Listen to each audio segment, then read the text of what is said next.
नमस्कार दोस्तों, मेरा नाम है प्रीति चौधरी और यूपीएससी क्रैकर में आपका स्वागत है। दोस्तों, आज हम भारतीय इतिहास एवं संस्कृति इंडियन हिस्ट्री एंड कल्चर के इम्पॉर्टेंट क्वेश्चंस को पढ़ेंगे। देखेंगे कि भारत के इतिहास एवं संस्कृति से किस तरह के क्वेश्चंस एग्जाम में पूछे जाते हैं। तो शुरू करते हैं। पहला क्वेश्चन है, सिकंदर के आक्रमण के समय नंद वंश का शासक कौन था? तो सिकंदर था यूनानी जिसने भारत पर आक्रमण किया था। तो नंदवंश का शासक कौन था यहाँ पर? तो वो था घनानंद। नंदवंश का शासक था धनानंद। क्वेश्चन नंबर 2 है, भारत में शकों की 2 शाखाएं शासन कर रही थीं, तक्षशिला और मथुरा में। उत्तरी शाखा थी और नासिक तथा उज्जैन में कौन सी शाखा थी, ये बताना है। भारत में शकों की 2 शाखाएं शासन कर रही थीं, एक तक्षशिला और मथुरा में, वो थी उत्तरी शाखा, और नासिक और उज्जैन में कौन सी शाखा थी ये हमें बतानी है। तो नासिक और उज्जैन में पश्चिमी शाखा थी। भारत में शकों की जो 2 शाखाएं थी, तो पहली तक्षशिला और मथुरा में थी जिसे उत्तरी शाखा बोला जाता था, और नासिक और उज्जैन में जो थी उसको पश्चिमी शाखा बोला जाता था। क्वेश्चन नंबर 3, मथुरा कला के अंतर्गत किस धर्म के देवताओं की मूर्तियां बनती थीं? तो मथुरा कला के अंतर्गत बनती थी बौद्ध, जैन और ब्राह्मण। ये 3 धर्मों की मूर्तियां बनती थी मथुरा कला के अंतर्गत। क्वेश्चन नंबर 4 है, चाणक्य कौन थे? उनके प्रसिद्ध ग्रंथ का क्या नाम है? यह किस भाषा में लिखा गया है? दोस्तों, चाणक्य बहुत ही बुद्धिमानी व्यक्ति भारत के रह चुके हैं जिन्होंने बिहार की धरती पर जन्म लिया था। तो चाणक्य नंदों के विनाश के नियोजक और चंद्रगुप्त मौर्य के प्रधानमंत्री थे। चाणक्य जो घनानंद था, उससे जब जनता बहुत परेशान हो रही थी, बहुत विलासी राजा था घनानंद, तो चाणक्य का उसने अपमान भी बहुत किया था। तो चाणक्य ने बदला लेने के लिए और साम्राज्य में अच्छा विस्तार लाने के लिए, लोगों की भलाई के लिए नंदों के विनाश का नियोजक बने ये, और चंद्रगुप्त मौर्य के प्रधानमंत्री। चंद्रगुप्त मौर्य के साथ मिलकर इन्होंने नंदो वंश के राजा को हराया था, घनानंद को। और फिर इन्होंने एक अपना ग्रंथ लिखा था संस्कृत भाषा में, वो अर्थशास्त्र। इसमें बताया गया था किस तरह से क्या क्या नीतियाँ होनी चाहिए एक राज्य को, साम्राज्य को चलाने के लिए। तो ये बहुत प्रसिद्ध इनका ग्रंथ है अर्थशास्त्र, जो संस्कृत भाषा में लिखा गया था। इसके बाद नेक्स्ट क्वेश्चन है, क्वेश्चन नंबर 5 है, कलिंग कहाँ है?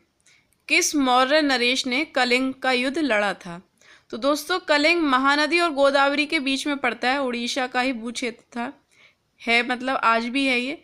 लेकिन पहले जो कलिंग साम्राज्य था पूरा उड़ीसा का ज़्यादातर क्षेत्र, और इसके अलावा आंध्र प्रदेश भी थोड़ा सा कवर करता था, और छत्तीसगढ़ भी कवर करता था। तो ये पूरे एरिया को कवर करके कलिंग साम्राज्य था।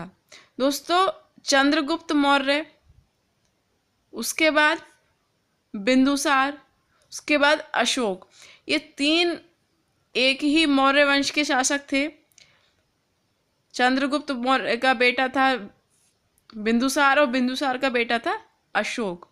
दोस्तों, चंद्रगुप्त मौर्य ने बहुत सारे राज्यों को अपने राज्य में मिलाया। बहुत बढ़िया राजा थे, बहुत बहादुर वीर राजा थे ये। इन्होंने बहुत सारे राज्यों को अपने राज्यों में मिलाया, लेकिन कलिंग को ये अपने राज्य में नहीं मिला पाए। इसके बाद इनका बेटा हुआ बिंदुसार। बिंदुसार ने भी बहुत सारी कोशिश की, बहुत प्रयत्न किए, लेकिन ये भी कलिंग को अपने राज्य में नहीं मिला पाए। उसके बाद अशोक, जिन्हें सम्राट अशोक के नाम से जाना जाता है। तो अशोक ने फिर कलिंग से झगड़ा किया, कलिंग से युद्ध किया। उसके बाद में इन्होंने कलिंग में इतना नरसंहार हुआ वहाँ पे कि मानो जैसे कि खून की नदियाँ ही बह गई हों।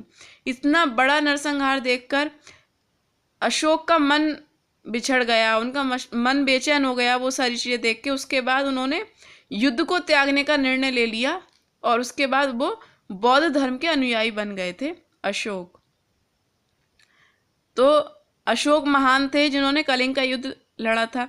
तो इतने बड़े नरसंहार के बाद जब उनका हृदय परिवर्तन हो गया, उन्होंने बौद्ध धर्म को अपना लिया, फिर उन्होंने बौद्ध धर्म का प्रचार प्रसार किया, जो इंटरनेशनल बौद्ध धर्म बना है। भारत में बौद्ध धर्म का जन्म हुआ है और फिर उसको इंटरनेशनल बनाने में अशोक महान का बहुत बड़ा योगदान रहा है।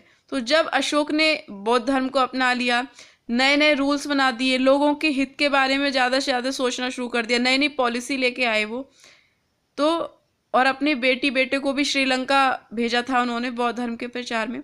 तो ये इनकी इस घटना से, कलिंग के बाद की जो इतनी घटनाएं हैं, तो वहाँ पर उन्हें अशोक महान कहा गया। तो दोस्तों कलिंग कहाँ पर है? कलिंग आज भी एक क्षेत्र पड़ता है। मैं आपको मैप में दिखा देती हूँ। दोस्तों ये मैप आपको दिखाई दे रहा है, ये उड़ीसा का मैप है। इस मैप में ये है कलिंग, आज भी इसका नाम कलिंगा है, ये कलिंग इसको बोलते हैं। पहले ये उड़ीसा का ये लगभग पूरा पार्ट, आंध्र प्रदेश और ये यहाँ से छत्तीसगढ़, मीन्स ये महानदी आपको दिख रही है, यहाँ से महानदी से गोदावरी के बीच का जो पार्ट है इसको कलिंग कहा जाता है, कहा जाता था पहले। अब तो कलिंग एक पार्ट ही है। अभी अलग अलग राज्य बन गए हैं यहाँ पे 3। क्वेश्चन नंबर 6, भारत का वह पहला मुस्लिम शासक कौन था जिसने अपने सिक्कों या अभिलेखों में फारसी के साथ साथ नागरी लिपि का भी उपयोग किया था? दोस्तों बहुत लंबे समय तक जब बिहार पर दूसरे बाहर के राजाओं का शासन होता रहा, तो एक मुस्लिम शासक, तो उससे बिहार की जो कंडीशन थी वो थोड़ी ख़राब होने लग गई थी। फिर उसके बाद एक मुस्लिम शासक हुए थे शेर शाह सूरी, जिनको बोला जाता था। तो उन्होंने कुछ बिहार की कंडीशंस को इम्प्रूवमेंट करने के लिए काफ़ी काम किया था, भारत के अंदर भी किया था। इन्होंने ग्रांड ट्रंक रोड बनवाई थी, जीटी रोड जिसको बोला जाता है। इनका रियल नेम तो फरीद खान है। एक बार इन्होंने शेर से लड़ाई की थी, तो उन्होंने शेर को मार दिया था लड़ाई में, तब से इनका नाम शेर शाह सूरी पड़ गया था। तो भारत का पहला मुस्लिम शासक कौन था? वो थे शेर शाह सूरी, जिन्होंने अपने सिक्कों या अभिलेखों में फारसी के साथ साथ नागरी लिपि का भी उपयोग किया था। क्वेश्चन नंबर 7, चौथ और सरदेशमुखी वसूल करने के पीछे शिवाजी का मुख्य उद्देश्य क्या था?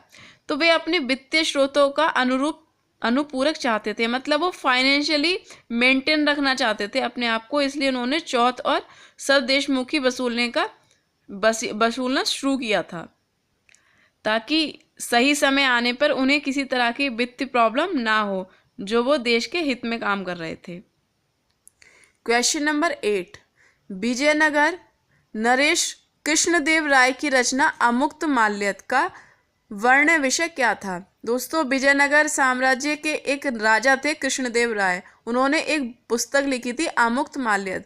उस पुस्तक में उन्होंने लोक प्रशासन और विदेश नीति के बारे में लिखा था। लोक प्रशासन और विदेश नीति के बारे में लिखा था कृष्णदेव राय ने अपनी पुस्तक अमुक्त माल्यद में। इसके बाद क्वेश्चन नंबर 9 है, गुजरात को दिल्ली सल्तनत का एक समृद्धतम प्रांत माना जाता था। इसकी समृद्धि का प्रमुख कारण क्या थे? तो गुजरात अपने आप में काफ़ी फाइनेंशियल स्ट्रॉन्ग था पहले से ही, तो इसका रीज़न ये रहा है पीछे कि यहाँ पे एक तो बंदरगाह है और हस्तलिपि का काम भी यहाँ पे बहुत ज़ोरों से होता है। क्वेश्चन नंबर 10 है, दिल्ली से दौलताबाद राजधानी परिवर्तन के बाद मोहम्मद तुगलक ने राय पिथौरा और सीरी के मध्य में एक नगर बसाया था। उस नगर का क्या नाम था? तो उस नगर का नाम दिया था जहांपना नगर। राय पिथौरा और सीरी के बीच में जो नगर बसाया था मोहम्मद तुगलक ने, उस शहर का नाम था जहांपना नगर। सो दोस्तों, अगर आपको हमारी वीडियो पसंद आई, आपको हमारी वीडियो से कुछ बेनिफिट मिला, तो वीडियो को लाइक करके आप बता सकते हैं। और अगर अभी तक आपने चैनल सब्सक्राइब नहीं किया है तो आप चैनल को सब्सक्राइब कर लीजिए। इससे जितनी भी वीडियोस यूपीएससी क्रॉकर के थ्रू अपलोड की जाती हैं, न्यू ट्रिक्स होती हैं या कोई नेशनल करंट अफेयर्स भी हो सकती है जो मंथली आपको मिलती हैं। तो दोस्तों रिवीजन करते रहिए। जय हिंद, वंदे मातरम।